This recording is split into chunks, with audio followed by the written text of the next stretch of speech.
Hezký den u krátkého videa.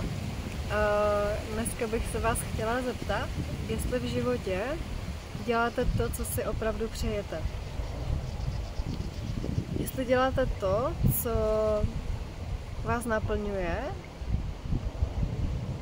nebo spíše děláte to, co vám říkají druhý a co si myslíte, že vás baví. Protože kolikrát my si třeba jenom myslíme, že nás něco baví, a ve skutečnosti, když se podíváme do té hloubky, do toho nitra, do toho srdce, tak zjistíme, že to děláme jenom z nějakého důvodu. A to můžou být, dám příklad, buď peníze, jenom to, aby jsme se zalíbili druhým, to, aby nás měli druzí rádi, to, aby jsme nebyli odsouzeni.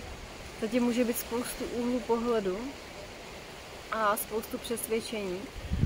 Takže je fajn se podívat, jestli když se podíváme na podnikání, jestli to, co dělám, je ve skutečnosti to, co bych dělala i dalších 5-10 let, jestli je to to, co mě doopravdy baví, nebo jestli je to jenom něco, co dělám kvůli něčemu. A když se podíváme na partnerství, tak je to člověk, se kterým, když budu 5-10 let, vytvoří to budoucnost, o kterou si žádám. Tuhle otázku si můžete položit klidně i v partnerství, i v podnikání, protože když třeba jsme s partnery, se kterými víme, že to nemá budoucnost, že to prostě bude náročný, že to bude těžký a stejně s ním jsme taky z nějakých důvodů. Ať už je to cokoliv, to si stáhněte do svědomí sami.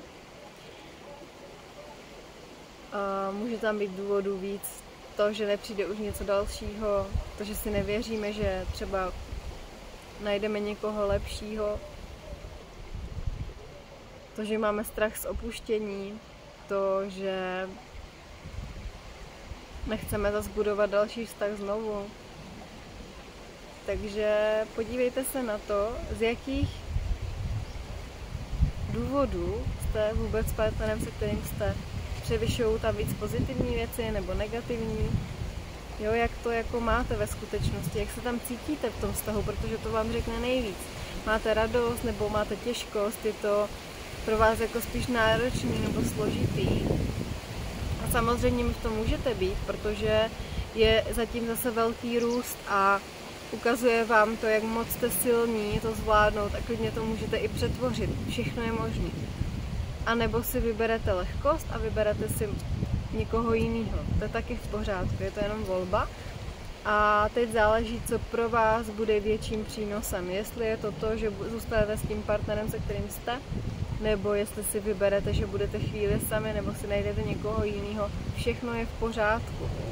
Jenom si buďte vědomi toho, čeho jste si vědomi a vy můžete změnit sebe a teď partner se buď přidá, anebo nepřidá. A to už je jeho volba, takže to nechte na něm. Si prostě žijte svůj život, tvořte si svůj život, svoje podnikání, svoje třeba zaměstnání, jestli máte cokoliv, nebo svoje koníčky a uvidíte, co se pak stane.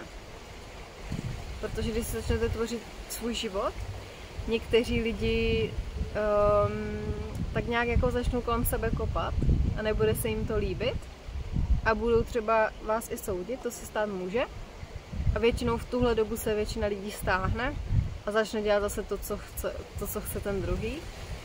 A nebo prostě půjdete, nezastavíte se a ten člověk si řekne, hele, wow, tak to je skvělý, ona má v životě to, co bych chtěl i já, tak já zatím půjdu.